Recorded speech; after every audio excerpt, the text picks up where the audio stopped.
প্রতিদিন ফজরের পরে আমার ঘর থেকে কোরআন তেলাওয়াত হোক, আমরা চাই কি চাই না? ঘরে সুখ সমৃদ্ধি আর শান্তি আসার মাধ্যম হচ্ছে কোরআন তেলাওয়াত করা। ঘরে কোরআন তেলাওয়াত বাড়ায় দেন, ঘরে শান্তি বাড়ায় দিবে কে? এমন কোন মানুষ কি আছেন যে জীবনে গুনাহ করেন নাই? ইয়েস নাকি নো? নো, এমন কোন মানুষ এখানে নাই।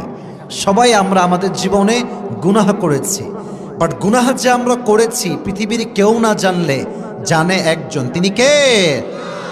পৃথিবী না জানুক আমি তো জানি, আমি কি পাপ করেছি হায়।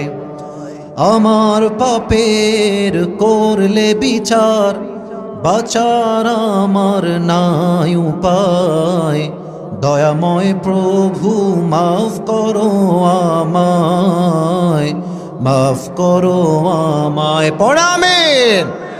অতএব রমজানের পূর্বে সকলেই দুটি ইস্তেগফার বেশি বেশি পাঠ করবেন। সকলেই পড়েন আস্তাগফিরুল্লাহ।